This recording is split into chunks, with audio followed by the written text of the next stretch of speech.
The central limit theorem tells us, regardless of the distribution of the population data, a sample mean from this distribution will come from a normal distribution. We now think of sample means as observations from a known distribution with a known mean and standard deviation. But just what are the characteristics of this sampling distribution, besides the fact that it's normally distributed? The central limit theorem tells us much about that too. First, the mean of the sampling distribution is the mean of the population. Or more formally, the expected value of the mean of the sampling distribution, mu sub x bar, is the mean of the population, mu. Now this is not like being told the actual mean of the population. Unless we sampled every possible sample, we will not be able to get that number. Later, we will be guided on how we can answer this particular question. The central limit theorem also tells us much about the standard deviation of the sampling distribution. Specifically, the standard deviation of the sampling distribution, sigma sub x bar, is the standard deviation of the population data, sigma, divided by the square root of the sample size, n. We saw earlier that the size of the sample makes a big difference in how closely the sampling distribution matches the normal distribution. The sample size has another impact on the sampling distribution, and one that is important for developing estimates for inferential statistics. Imagine that you're interested in the mean of some population. You are presented with the following information. 1. A random sample of 10 observations yielded a sample mean of 32. X bar equals 32. 2. A random sample of 50 observations yielded a sample mean of 29. X bar equals 29. In the absence of any other information, being forced to choose only one estimate, which would you choose as your estimate of the population mean? Is it 29 or 32?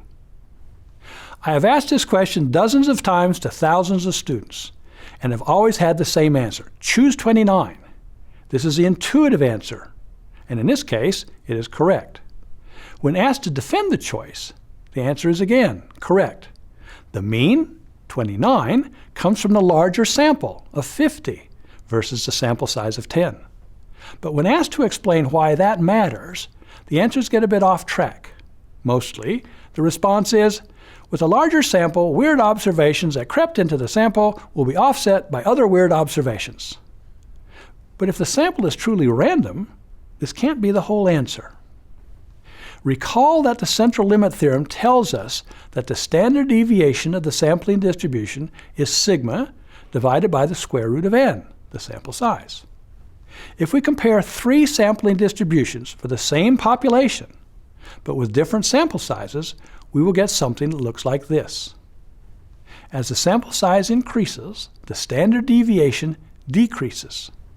It is simple math, because the standard deviation of the sampling distribution is sigma divided by the square root of n. As n increases, the fraction decreases. There are important implications of this, and it answers your question about which sample mean do I choose, 29 or 32. Consider the graphs of the 2 sampling distributions, one for the sample of 50 observations and one for the sample with 10 observations. The sample mean of 29 came from the red distribution, and the sample mean 32 came from the yellow distribution. The probability that the mean of 32 came from way out in the tails is much greater than the mean of 29 coming from way out in a distant place. We can formally demonstrate this. If we mark plus or minus 1 standard deviation on both distributions, we see that the range of values within the same probability is much greater for the distribution that had 10 observations. By contrast, the range of possibilities at the same probability, 1 standard deviation, is much smaller for the distribution that had 50 observations. That distribution is simply more scrunched in because it has more observations. The answer to our question is, we choose the mean from the sample with the larger sample size, yes.